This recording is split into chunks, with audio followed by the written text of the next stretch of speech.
again for the last couple of nights. We started off the festival with action. We started off with, we had Fubar 2. We had Super, which turned out to be that film.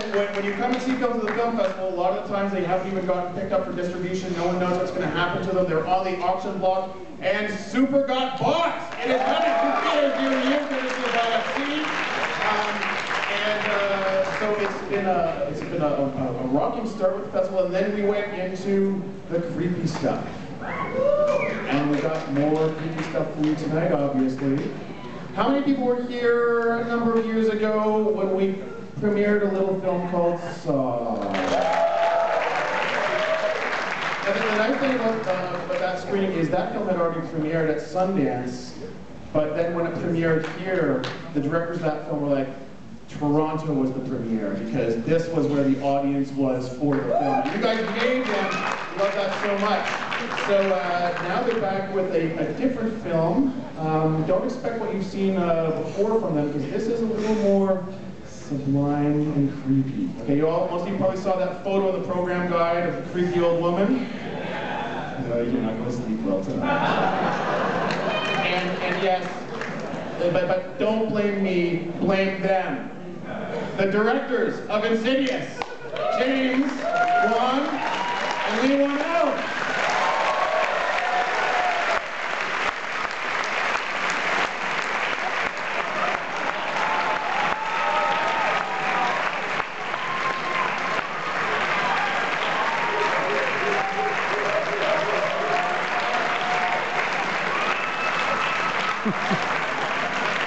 And this is definitely Midnight Madness history moment here. It's just a screenwriter. Give me a round of applause for the director, James Wan.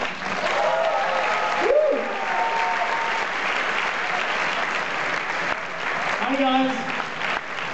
Just want to say hi, Dan. Hello everyone. Hello Canada.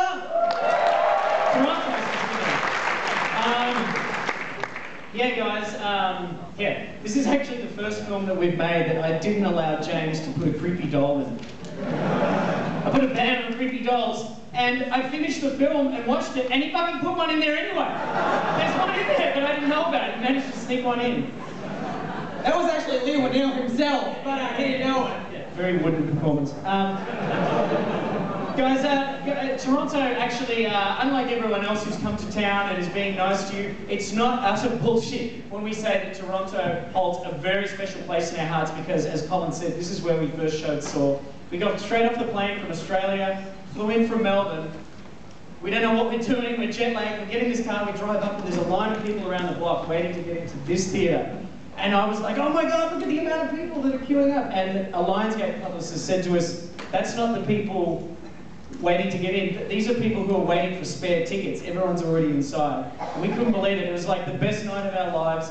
It was amazing. So all these years later, we've come back because it was important to us, because we've got something a little bit different, right, this time? Yes, we felt that, you know, we felt like we've conquered a particular genre that is now, you know, very popular, and it's been popular for the last few years. And what Leigh and I wanted to do was, you know, we thought, okay, you know, we did something that was different that everyone caught on to, and what we want to do now is we want to come back out with another scary film, but something that is unique at the same time. We want to make a movie that is, once again, a living homage to all the films that we all grew up with, and but at the same time find a unique spin to it that is, you know, the typical sort of Wan and Whannel trademark, which is take an established convention and just give it a twist that we've, you know, never seen before. And so we decided to make a movie that is a haunted house film, or rather it starts out as a haunted house movie, and it degenerates into something completely different. And so I think that's what you guys will love about this, and this is an old-fashioned, creepy chiller. I didn't want to make a blood and guts film, because I'm sure you guys in the last few days have seen plenty of blood and guts movies here. Plenty of action, plenty of samurai, ninjas, zombies everywhere. This is like a tribute to the to the old school films that we love, like The Exorcist. And I like to as I kind of like to describe it, this to me is this generation's Poltergeist. I mean, we did. We actually had a list of rules. Our thing is, it's really hard for us to find a film that's genuinely scary. Like, I can count on one hand the number of films in my life that have actually scared me, and I'm guessing if a lot of you guys are true horror fans, you're pretty much the same.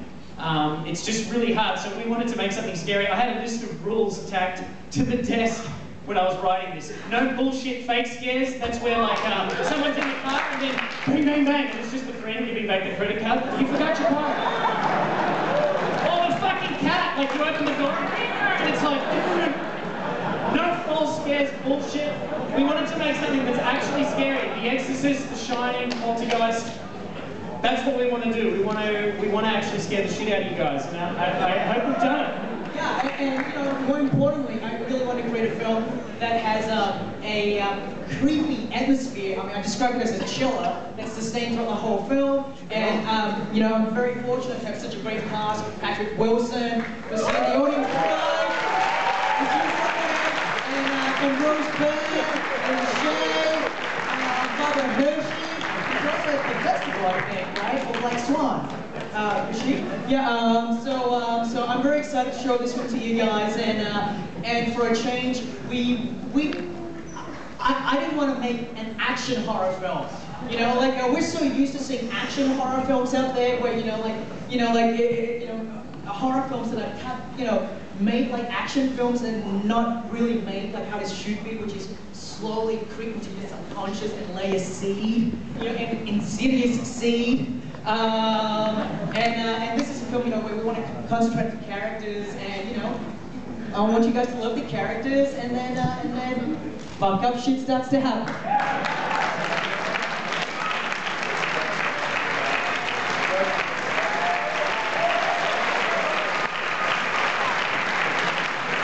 So tonight is your first day with these boys, and you're already talking about laying in the sea. Classy guys. All right.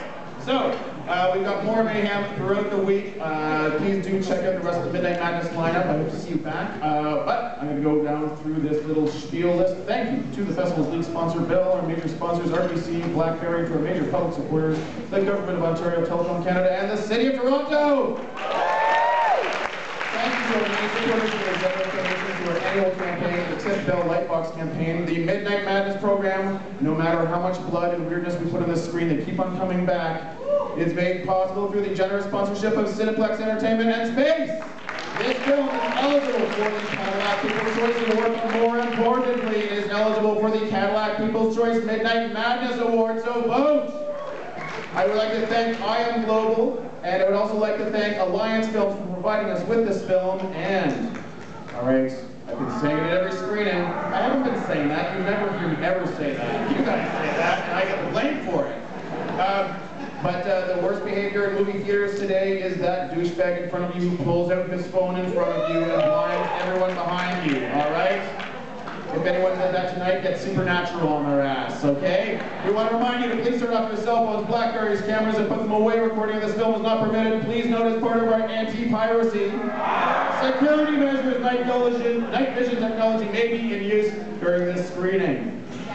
And I gotta say, they were banding around different titles for this film, but this is a word that is seldom used, but you know what it means. Insidious. Get ready.